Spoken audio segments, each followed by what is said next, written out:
Bismillahirrahmanirrahim. Wal isa'u jeung salat isya bi kasril aini kalawan kasroh aina. Mamdudin tur anu dimadkeun. Lamun mamdudan bari anu dimadkeun kitu we. Ngan wakang mah yeuh alifan jadi mamdudin. Ismun eta ngaran li awwalid dulami pikeun mimiti poek wasumiat jeung dingaranan naon as-sholatu sholat bidzalika ku itu isya lipi liha karena dipigawena itu sholat pihi dina itu awwalid dulam wa awalu waktiha jeung ari mimiti waktuna itu isya idza goba eta di mana-mana surup naon asapaku mega al ahmaru anu beureum wa amal baladu jeung anapun ari negara alladzi anu la yagibu anu tara surup pihi dina itu alladzi naon asapaku mega pawaktul isya'i maka eta ari waktuna salat isya bihaqqi ahlihi di hak ahlina itu balad ayam dia eta yen ngaliwat ba'dal gurubi dina sabada surup naon zamanun waktu yagibu anu sok surup pihi di itu zaman dina itu zaman naon sapakun mega akrobu anu pangdeukeutna akrobul biladi anu pangdeukeutna pirang-pirang negara ilaihim ka itu ahlihi.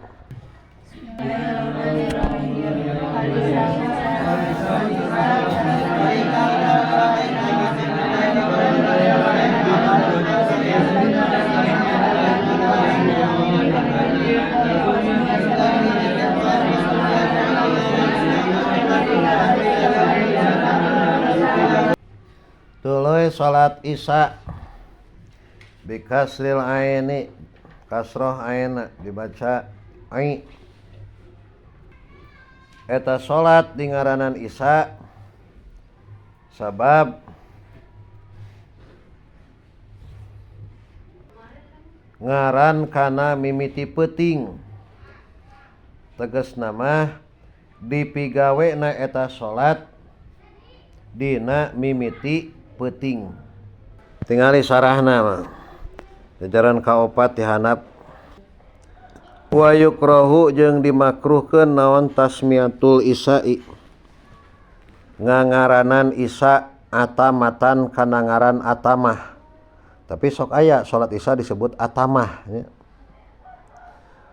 liwurudin nahyi karena datangna panyarek anha tina itu atamah atawa tina itu tasmiyah wa yukrahu jeung dimakruhkeun naon naumun sare qoblaha dina samemehna itu isya walau qobla duhuli waktiha jeung najan dina samemeh asup waktuna itu isya bihilapi goeriha kalawan beda salian isya fa innahu maka saesun itu goer la yukrahu eta teu dimakruhkeun naon annahu naum qablahu nasamena itu goer illa ba'da duhuli waktihi kajaba dina sabada asup waktuna itu goer wa mahalul karohati jeung ari tempatna pamakruhan ba'da duhulil wakti eta tetep dina sabada asupna waktu eta dina goer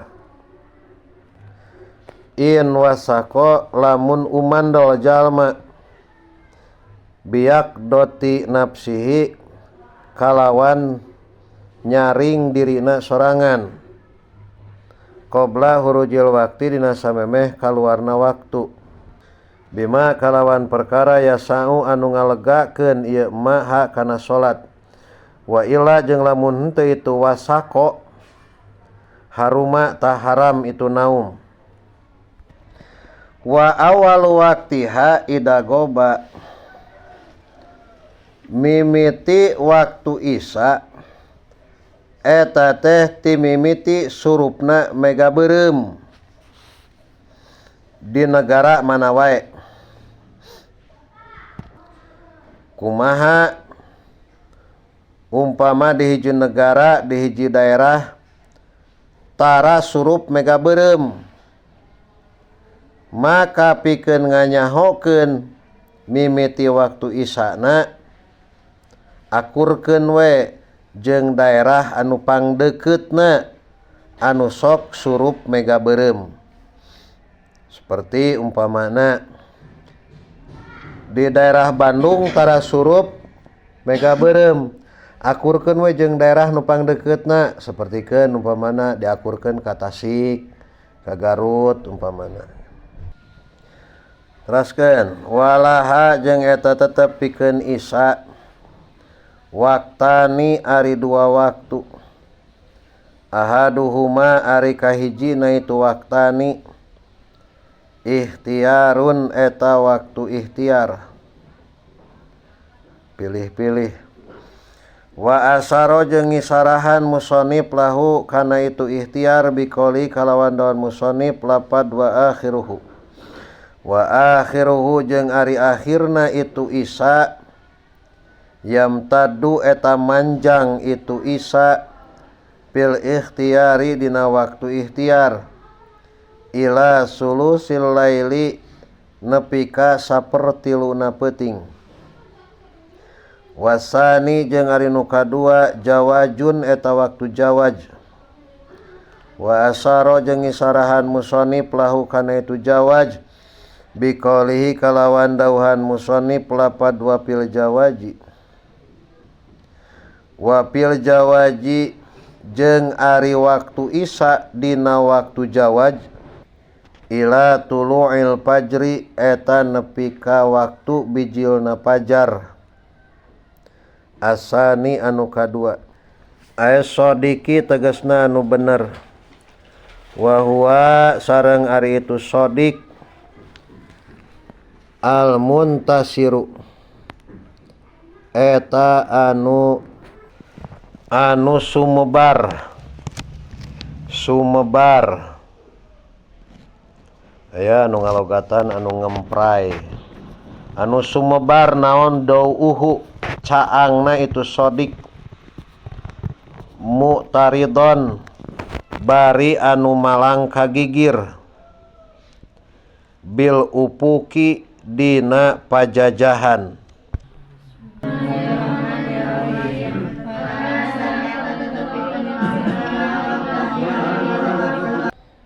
Isya teh ngabogaan dua waktu. Hiji waktu ikhtiar.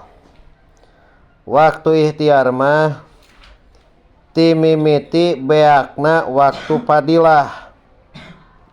Inget teh waktu padilah nu ti heula. Saukuran waktu padilah teh adan, qomat, salat 2 rakaat, susuci, nutupan aurat. Ti heula dihitung teh kurang leuwih 25 menit 30 menit ti heula teh. Nah, tidinya eta waktu padilah. Teh mah waktu ikhtiar.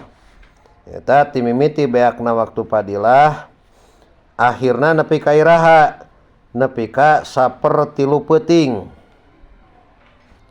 Contoh umpamana adan Isya teh jam 18, geus 18. Jam 7 maka waktu padilahna teh kira-kira nepikeun ka jam 7.30 umpamana atawa jam 7.25 umpamana.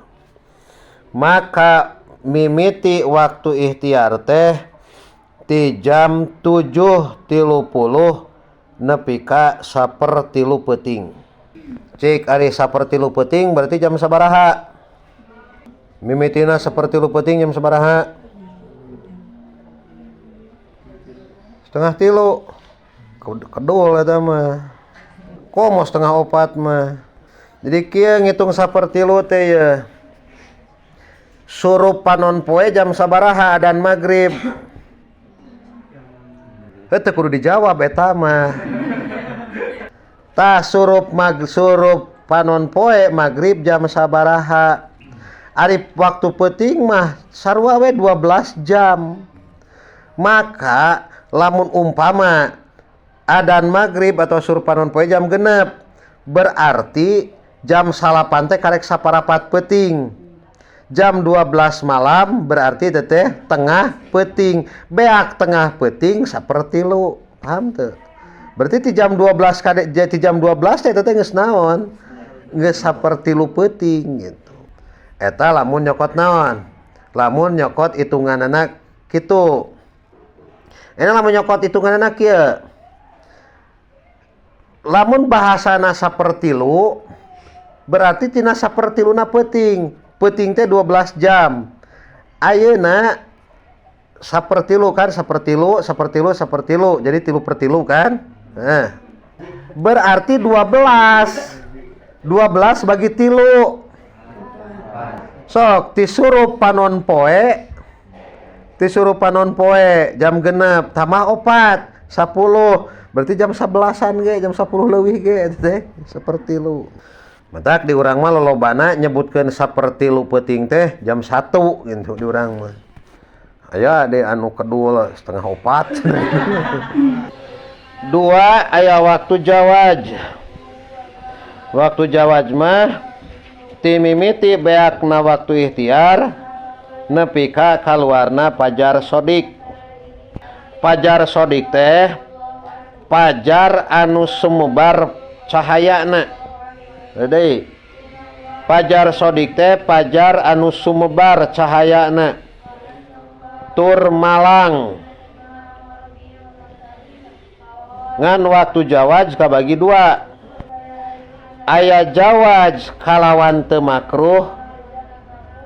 Ieu mah nepi ka pajar kidib atawa pajar awal, pajar kahiji.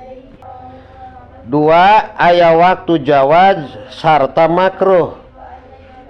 Nyaeta di mana-mana geus ngaliwatan pajar awal.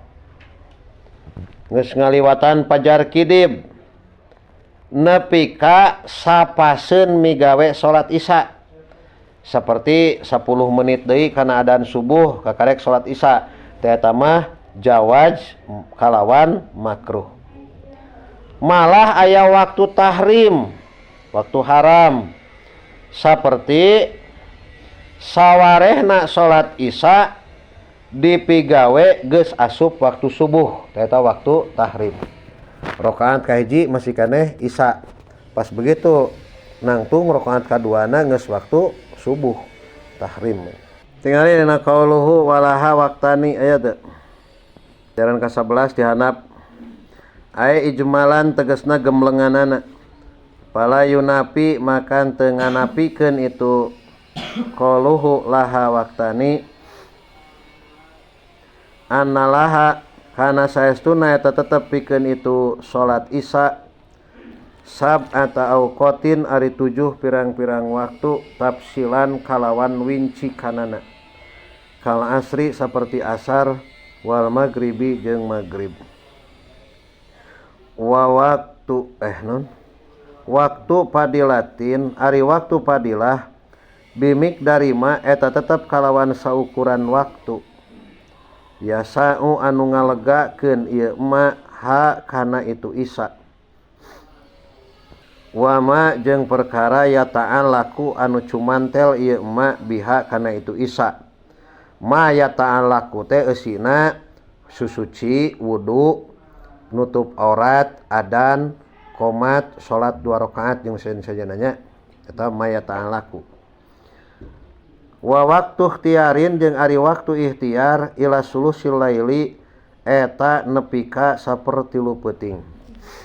Wa waktu jawajin jeung ari waktu jawaj bila karohatin kalawan teu makruh.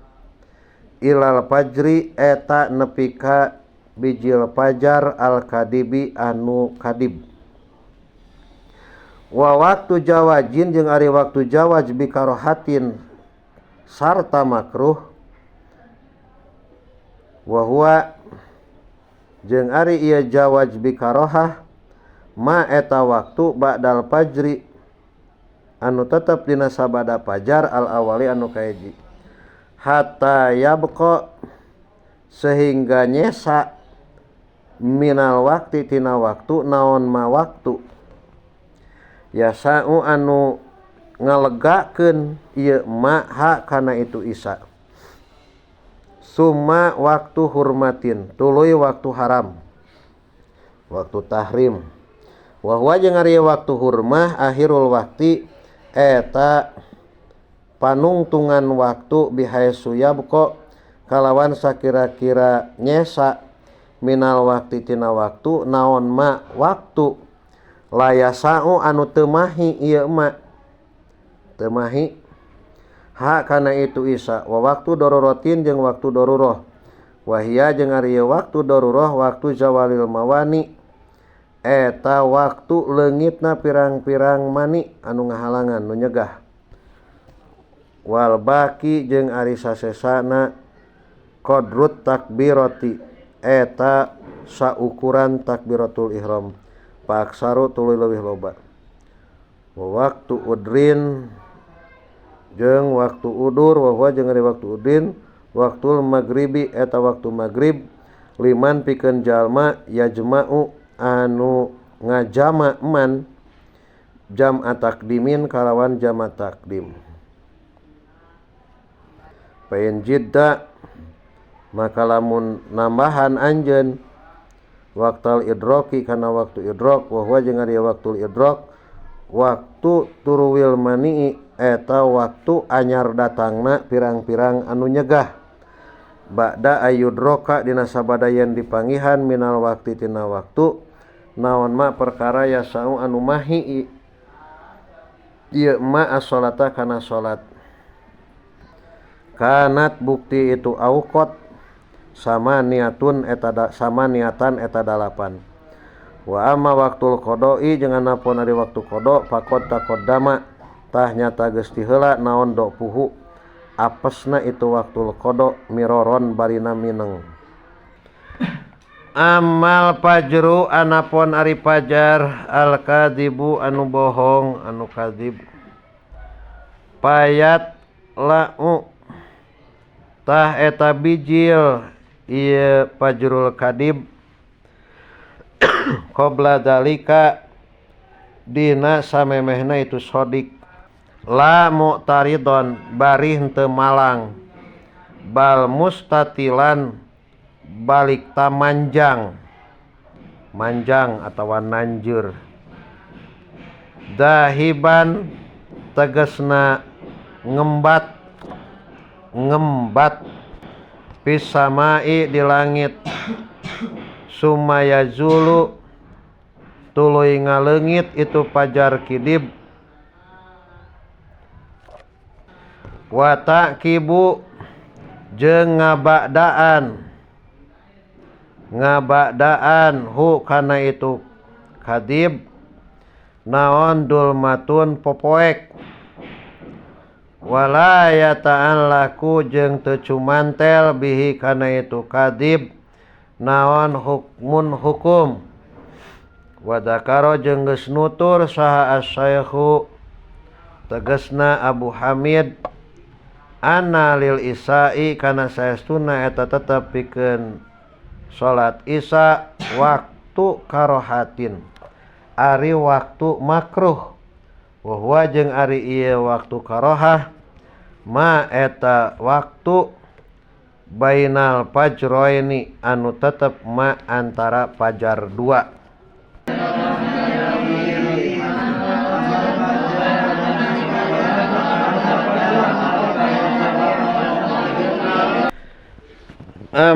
amal fajrul kadib ari fajar kadib mah kaluarna teh mecut kaluhur deui fajar kadib mah kaluarna teh mecut kaluhur tuluy maju mapai tuluy leungit geus leungit fajar kadib datang we poek gitu tah kana pajar kadib ieu mah eueuh ta'alluq hukum, eueuh cumantelna hukum. Ngan Imam Ghazali nutur bahwa tengah-tengah antara pajar kadib jeung pajar sodik aya waktu jawaz ma'al karohah gitu. Jadi umpamana pajar kadib setengah jam 3 lah umpamana. Pajar sodik umpamana jam 4:30. Tah berarti antara jam 3 nepi ka 4:30 teh keur salat isya di dinya saur Imam Ghazali waktu makruh waktu naon? Waktu jawaz ma'al karohah gitu. Wa subhu jeung salat subuh aya salatuhu tegasna salatna itu subhu. Wa huwa jeung ari itu subhu lugatan cek lugat awalun nahari eta mimiti waktu beurang.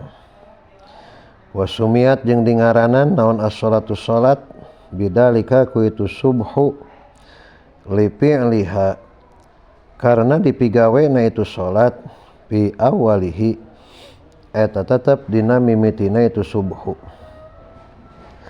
Walaha jeung eta tetep pikeun itu subhu kal asri bari saperti salat asar. Khamsatu awqatin ari 5 pirang-pirang waktu. Ahaduha ari kahijina itu khamsah waktul fadilati eta waktu fadilah.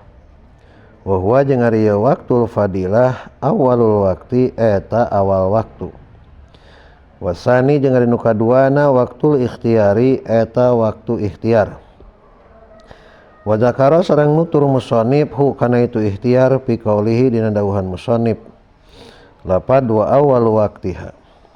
Sareng ari mimiti waktuna itu subhu tulu'ul fajri eta bijilna pajar asani anu kadua.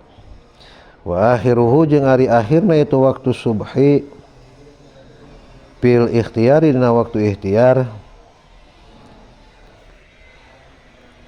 ilal asfari nepi ka carang-cang tihang. Wa huwa sareng ari itu asfar al idaatu eta caang. Tuluy salat subuh. Subuh teh ceuk lugot mah awalun nahar.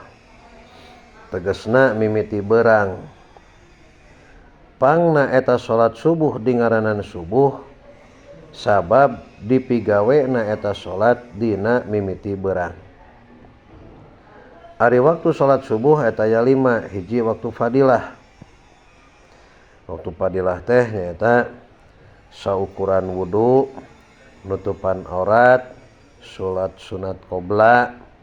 Nah, kira-kira sabaraha meniteun eta? Mun 20 meniteun maka 20 menit waktu fadilah teh. Siga nu ti heula dina waktu asar nu ti heula. Tuluy kadua aya waktu ikhtiar. Waktu ikhtiar mah nyaeta ti mimiti pajar sodik nepi ka waktu ramyang-ramyang carang-cang tihang. Teu ayalah sarahna mah teraskeun we. Wasalisu jeung anu katiluna waktul jawaji eta waktu jawaj. Wasaro jeung isarahan musannif lahu kana itu waktul jawaj dikoli kalana musannif wa fil jawaji jeung ari waktu subuh dina waktu jawaj aya bi karohatin tegasna kalawan makruh ila tulu'i syamsi eta nepi ka bijilna panon poe. Wa rabi'u jeung anu kaopatna jawajun eta waktu jawaj bila karohatin kalawan teu makruh ila tulu'il khumrati nepi ka bijilna cahaya beureum. Wal khamisu jeung anu kalimana waktu tahrimin eta waktu tahrim. Wa huwa jeung ari waktu tahrim takhiruha eta ngahirkeunana itu salat ila ayyabqa nepi ka yen nyesa minal waqti tina waktu naon ma waktu la yasa'u anu teu mahi ieu ma ha kana itu salat.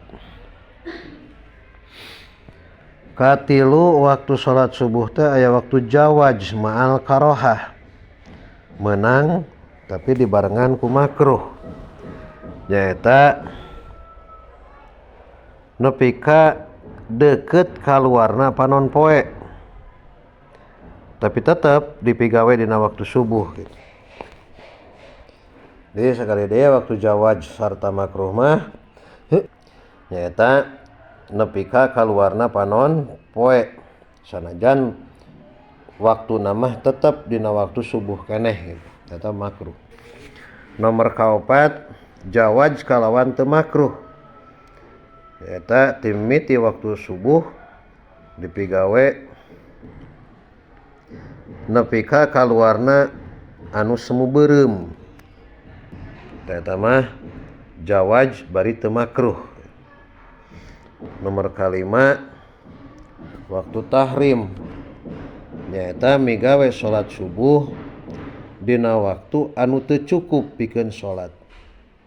Seperti umpamana sarakaat dina waktu subuh, sarakaat deui geus beak waktu subuhna. Kumaha hukum salatna? Salatna mah sah ngan tetep dosa. Sakitu cukup wallahu a'lam.